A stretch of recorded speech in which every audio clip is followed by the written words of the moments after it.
Сәлеметсіздер ме? Сіздермен бірге әдеттегідей қысқа нұсқа каналы. Бүгін мен сіздерге 2003 жылы жарық көрген «Чего хочет девушка» деп аталатын өте керемет бір фильм туралы айтып беремін. Дафна бүкіл өмірін тек қана анасымен бірге өткізді. Ол әр туған күнінде бір ғана тілек тілейді. Әкесі оны іздеп келгенін қалайды, бірақ әкесі ешқашан келмеді. Дафна анасы Ливидан әкесімен қалай танысқандығы туралы айтып беруін қалайды. Ливи кішкентай Дафнаға Мароккоға қалай аттанғандығы туралы баяндайды. Шөл далада саяхаттап жүргенде оның аяғы тайып құлап кетеді. Осы сәтте оны әдемі жас жігіт құтқарып қалады. Оның аты Генри болатын. Олар бір-біріне бір көргеннен ғашық болып, сол жерде үйленеді. Генри Ливиді ата-анасымен таныстыру үшін және де заңды түрде неке қию үшін Англияға алып келеді. Бірақ оның отбасы қызды жылы қарсы алмайды. Әкесінің аяқ асты өлімнен кейін Генриға отбасын басқаруға тура келеді. Сонымен қатар ол әкесінің жұмыстарының басына өтеді. Міндеттермен бірге шектеулер де қоса келеді. Осы бір қиын уақытта Ливиді Генридің ақылшысы Алистер қуып жібереді. Ол өтірік айтып Генридің енді оны жақсы көрмейтіндігіне сендіреді. Сонымен қатар Алистер Генриді Ливидің оны тастап басқа еркекпен кетіп қалғандығына сендірді. Осы жағдайдан бірнеше айлар өткеннен кейін Ливи Дафнаны дүниеге алып келеді. Қазір Дафна 15 жаста. Ол әр күні кешкісін Генридің суретіне қарап, бір күні онымен кездесуді армандайды. 17 жасында Дафна тойларда даяшы болып жұмыс жасайды. Бұл жерде Ливи да өз тобымен ән айтатын еді. Тойдың ортасында әкесі мен қызының биіне кезек келді. Дафна жүрегіндегі әкесіне деген сағынышпен келін мен әкесінің биін тамашалайды. Той аяқталғаннан кейін Ливи қызын жұбатады. Дафна анасының оны Генриді табуына рұқсат бермейтіндігіне мұңаяды. Ол анасының өзін қатты жақсы көретіндігін және де жібере алмайтындығын түсінеді. Алайда ол өз әкесін іздеп тапқысы келеді. Кешкісін Дафна әкесі туралы хабарларды оқиды. Содан кейін ол Лондонға билетке тапсырыс береді. Ал келесі күні анасына ештеңе айтпай Европаға кетеді. Лондонға келген Дафна картаның көмегімен өзіне қонақ үй табады. Қонақ үйде оның назарын өлең айтып отырған өзімен қатарлы жас жігіт аударады. Бұл жігіттің есімі Иен болатын және де олар бірден дос болып кетеді. Иен осы қонақ үйде тіркеуші болып жұмыс жасайтын. Иен Дафнаға қонақ үйді таныстырып жатады. Осы сәтте қыз теледидардан журналистің оның әкесі туралы айтып жатқандығын естиді. Осы сәтте камералар Генриді көрсетеді. Дафна өз әкесін көргеніне қатты қуанады. Бірақ журналист Генридің жаңа әйелі және де өгей қызы туралы айтқан сәтте Дафнаның көңіл күйі түсіп кетеді. Басқа жақта Генри сайлауға дайындалуда, ал Алистер болса әліге дейін оның көмекшісі екен. Онымен қоса оның қызы Кленнис Генримен атастырылған еді. Ол Генридің үйінде қызы Клариссамен бірге өмір сүретін. Келесі күні Дафна Генридің мекен жайын тауып келеді және де үйдің үлкендігін көріп таң қалады. Күзетші одан не керек екенін сұрағанда қыз жай ғана кетіп қалады. Содан кейін ол үйдің қорғанынан өтіп үйге кірмекші болады. Осы сәтте оны Кларисса байқап қалып айғайлап жібереді. Үйіне жасырын түрде кірген адамды көрген ашулы Генри Дафнаны қолға түсіреді. Әкесін көрген Дафна таң қалады. Генри қызды сүйреп үйге алып келіп, оны кім жібергендігін сұрайды. Генри оны шпион деп ойлайды, бірақ қыздың жай ғана жасөспірім қыз екендігін көргенде бір рет суретке түсіп үйден кетуіне рұқсат береді. Дафна оған өзінде оның суреті бар екендігін айтып, оның Мароккода түскен суретін көрсетеді. Генри таң қалады. Дафна бұл суретті анасы Ливидан алғандығын және де Генридің өзінің әкесі екендігін айтады. Бұл жаңалық отбасы мүшелерінің барлығын таң қалдырады, әсіресе Генриді. Дафна оған өзінің туу туралы куәлігін көрсетеді. Ол жерде әкесі Генри екендігі жазылған болатын. Генри шындықты қабылдаудан бас тартады. жатады және де мұның бір қателік екендігін айтады. Дафнаның көңіл күйі түсіп кетеді. Алайда қыз әкесінің шындықты қабылдау үшін уақыт керек екендігін түсінеді және де кетпек болып жатады. Осы сәтте оны Генридің анасы тоқтатып, оның осы үйде өмір сүру керек екендігін айтады. Гленнисті бұл жағдай қатты уайымдатады. Дафнаның келуімен оның Генриға тұрмысқа шығу жоспары жүзеге аспай қалуы мүмкін еді. Генри өзінің Либиға дәстүрлі түрде үйленгендігін айтады. Мұны естіген Гленнис қорқып кетеді. Әжесі Дафнаға бөлмесін көрсетеді. Қыз бөлмені көріп қатты қуанады, өйткені бұл оның бір пәтерінен үлкен болатын. Ақыр соңында Генри Либимен байланысқа шығады. Әйел қызын қатты уайымдап, ода барлығы жақсы ма деп сұрайды. Генри барлығы жақсы деп жауап береді. Сонымен қатар ол қалай маған қызым бар екендігін айтпағансың деп сұрайды. Ливи Дафнаның да қиналғандығын қаламағандығын айтып, трубканы қойып тастайды. Дафна бұл уақытта төсегінде секіріп, үйдің ішінде жүгіріп ойнап, музыка тыңдап жүр. Ал Генри болса өзін қандай тосын сый күтіп тұрғандығынан қабарсыз. Кешкісін Генри әрең дегенде Дафнаны өзімен бірге мода көрсетіліміне баруға шақырады. Дафна бұл ұсынысты қабыл алып, әкесіне үйінен алып келген фото альбомын береді. Ол жерде оның туылған сәтінен бастап түскен суреттері бар еді. Алғашқы бетте Ливидің кішкентай Дафнамен түскен суреті болатын. Ливидің суреті оған көптеген жағымсыз естеліктерді есіне түсіреді. Сол үшін де ол альбомды жауып тастайды. Келесі күні Клариса Дафнаға түрлі түсті қалыңдау киім кию керек екендігін айтады. Дафна ойланбастан оның кеңесіне құлақ асады. Иен Дафнаны көру үшін келеді, бірақ күзетші оны ішке кіргізбейді. Көңіл күйі түсіп кеткеннен қайтып кетеді. Мода көрсетілімінде барлығы әдемі киініп алған. Ханзада Гарри және Ханзада Чарльз да осы жерде болатын. Генри Дафнаның келуін күтіп отырады, ал Дафна болса Кларисаның ақылын тыңдап, кешке мүлдем сай емес киім киіп келеді. Күзетшілер оны ішке кіргізбей қояды, өйткені ол кешігіп келген болатын. Ешқандай таңдауы қалмаған Дафна қосымша есіктен кіреді, және де сахнаға шығатын қыздардың қатарына кіріп кетеді. Жүргізуші оны итеріп, сахнаға шығарып жібереді. Барлығы оны сахнада көргендеріне таңғалады, ал Клариса болса оның киімінің үстінен күледі. Өзіне сенімді Дафна сахнаға шығып, модельдер сияқты қимылдар көрсетеді. Барлығының назары Дафнада болады. Көрсетілім соңында Дафна сүрініп кетіп, Чарльз Ханзаданың алдына құлайды. Мұны көрген Генри қатты ұялады. Дафнаның Шарлотта ханшайымның күшігімен ойнап жатқандығын көрген Генри одан кешірім сұрайды. Бірақ керісінше әйелге Дафнаның қылықтары қатты ұнайды. Келесі күні Генри жұмысқа кетіп бара жатқанда Дафна оны терезеден шығарып салады. Генри оған бал үшін киім дайындауы керек екендігін айтады. Осы сәтте Клариса терезесін ашып, Дафнаға өзім көмектесемін дейді. Гленнистің Дафна үшін таңдаған киімі мүлдем ұсқынсыз болатын. Сол үшін де Дафна өз киімін өзі жөндемек болады және де қайшыны алып іске кіріседі. Дафна балға келгенде барлығын өзінің әдемілігімен таң қалдырады. Ал Клариса мен анасы оның қалай өзгергендігін түсінбейді. Қызды бір сәтте журналистер қаптап алады. Оның қасына Генри келіп, қызын алып кетіп, кештегі маңызды адамдармен таныстырады. Сонымен қатар Генри қызына бұл кештің иесі өзінің люстрасын қатты жақсы көретіндігін айтады.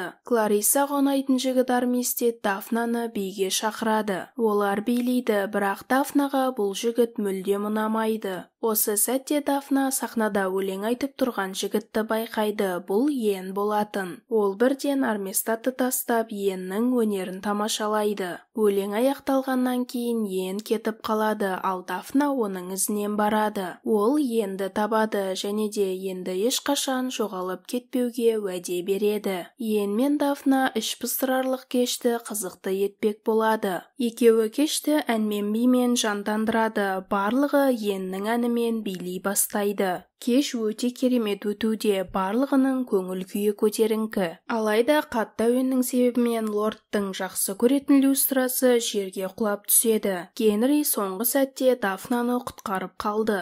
Сол күні кешкісін Генри Дафна берген фотоальбомды қарап отыр еді. Ол Дафнаның кішкентай кезіндегі суреттеріне қарап отырып, қызының ең қызықты сәттерін өткізіп алғандығына қатты мұңаяды. Таңертең Дафна түнде болған жағдай үшін кешірім сұрайды. Генри оны кешіреді. Осы сәтте қызметші келіп, Йеннің оны күтіп тұрғандығын айтады. Қыз жүгіріп шығып, олар оның мотоциклімен бірге кетіп қалады. Йен Дафнаға Лондонды көрсетеді. Олар бірге көше тағамдарын жеп, дүкендерді аралайды. Дафна оған осы күн үшін алғыс білдіріп, бұдан бұлай әкесіне лайықты қыз сияқты жүруге тырысатындығына уәде береді. Мұны естіген Йен күледі, бірақ ол Дафнаға өзін қалай байлар сияқты ұстау керек екендігін үйретеді. Йен оған анасының бай отбасынан болғандығын, алайда әкесін жақсы көріп қалғандықтан оған тұрмысқа шыққандығын, сол себепті де ата-анасы қыздарынан бас тартқандығын айтып береді. Осы сәтте екеуі бір-бірімен жақындаса бастайды. Бірнеше күннен кейін Генри қызымен және отбасымен бір іс-шараға келеді. Йен бұл жерде ерікті болып жұмыс жасап жүрген болатын. Дафна оны көргеніне қатты қуанды. Йен Дафнаны сүймекші болғанда Армистед келіп оларды бөліп жібереді. Және де Дафна кеткеннен кейін Армстред жігітке қыздан ұзақ тұруын айтады. Армстред Дафнаға тиісе бастайды және де оны сүймек болады. Бірақ Дафна оны итеріп жіберіп, өзі қаламаған ыңғайсыз жағдайға түсіп қалды. Журналистердің назарынан қашу үшін Генри Дафнаны алып кетеді. Генри мен Дафна базарға барып, әкесі мен қызы сияқты уақыт өткізеді.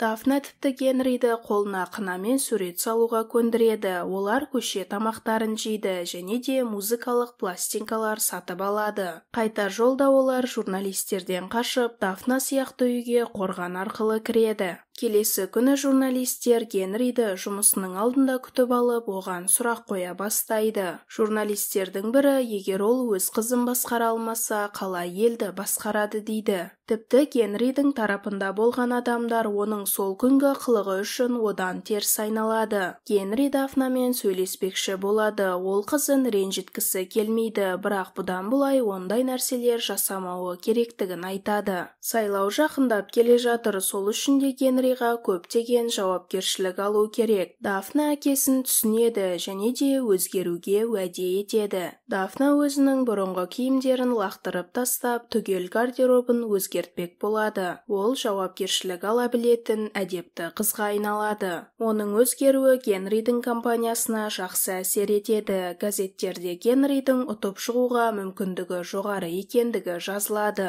Барлық суреттерде Дафна мұңды және салмақты көрінеді. Оның көзіндегі жарық жоғалған болатын. Мұны Генри да байқайды, бірақ ештеңе қолынан келмейді. Бір күні Йен Дафнаны концертке шақырып келеді, бірақ Дафнаның кешке кездесуі бар болатын. Йен мұны түсіне алмайды, бұрынғы Дафнадан ештеңе қалмаған еді. Дафнаны оның кетіп бара жатқандығы мұңайтады, бірақ оның басқа таңдауы жоқ еді.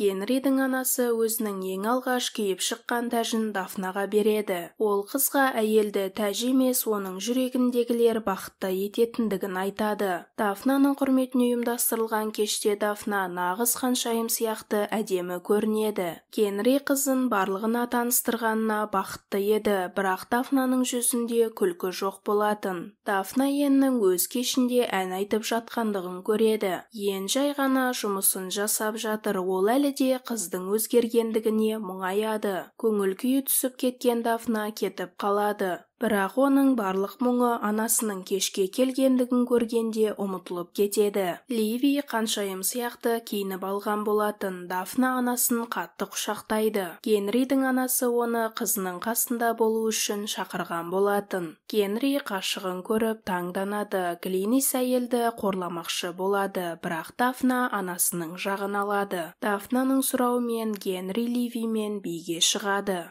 Алистер өте бақытты, өйткені сайлау оның қалағандай жүріп жатқан болатын. Ол қызына ештеңені уайымдамауын, бұрын анасынан қалай құтылған болса, қызынан да солай құтылатындығын айтады. Дафна бұл әңгімені естіп қояды және де олардан жауап сұрайды. Глинис қызды алып кетіп, бөлмеге қамап тастайды. Дафна айқайлап көмек сұрайды, бірақ оны ешкім естімейді. Генри мен Ливи өздерінің өткен шақтарын еске алады, бірақ Ливи 17 жыл бойы оның батыл қадам жасауын күткендігін, алайда ол сол күйі ештеңе жасамағандығын айтып мұңаяды. Ән аяқталады, енді дәстүрлі әке мен қыздың биіне кезек келген болатын. Бірақ Дафна еш жерде жоқ, Ливи оны іздеуге шығады. Осы сәтте Гленнис Генриға Дафнаның орнына Клариса мен билеуді ұсынды. Ливи Дафнаны тауып бөлмеден шығарады. Дафна Гленнисқа келіп бөлмеге қамап тастағандығы үшін ұрсып жатады. Ливи қызының жағын алады, алайда Дафна әкесі мен Кларисаның билеп жатқандығын көргенде барлығы бітеді. Ол басындағы тәжін Кларисаға беріп, анасымен бірге кетіп қалады. Генри оны тоқтатпақ болады, бірақ бұл ешқандай нәтиже бермейді. Дафна Генримен енді қалдырып Америкаға қайта оралды. Генри сайлау жұмыстарымен жүр, бірақ оның бақытсыз екендігі жүзінен көрініп тұр. Анасы Генриға 600 жылдан бері олардың отбасы Англия үшін өздерін құрбан етіп келе жатқандығын, алайда Генри мұны жасап, өзін бақытсыз қылуға міндетті емес екендігін айтады. Келесі күні Генри сайлауға шығып, өзін қолдаған адамдарға алғыс білдіреді. Бірақ оған қазір бір таңдау жасау керек еді. Ол өзінің сайлаудан бас тартатындығын айтады. Өйткені оның өмірінде бұдан да маңызды заттар болатын. Алестер оны тоқтатпақшы болады, бірақ ол оны тыңдамайды. Өйткені ол Алестердің кезінде Ливиға да өзіне де өтірік айтқандығын білетін. Алестер ашуланып, Ливидің жүкті екендігін білгенде оны қуып шығып, отбасының абыройын асырап қалғаны дұрыс шешім болғандығын айтады.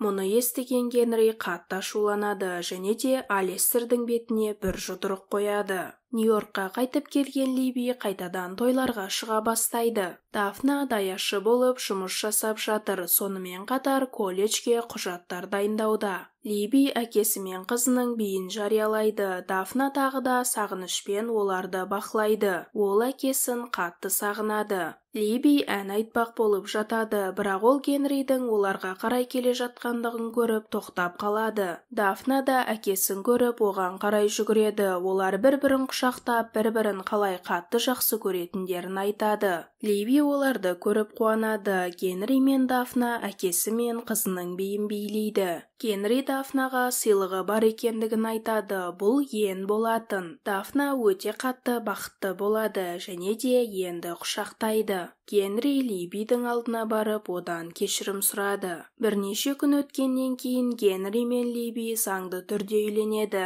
Ал Дафна болса әкесі сияқты Оксфордқа түседі. Қазір ол енмен бірге бақытты және де ата-анасымен бірге Генридің Лондондағы үйінде өмір сүреді. Достар, бүгінге бізде осымен тәмам. Егер фильм ұнаған болса, әдеттегідей оны 1-ден 10-ға дейін бағалап кетіңіздер. Және де жаңадан келген көрермендер, осындай видеолардың көбірек шығуын қаласаңыздар, бізге қолдау білдіріп, каналға тіркеліп, осы видеоға лайк басып кетуді ұмытпаңыздар. Ал тұрақты көрермендерімізге үлкен алғыс білдіреміз. Келесі видеоларда кездескенше аман сау болыңыздар.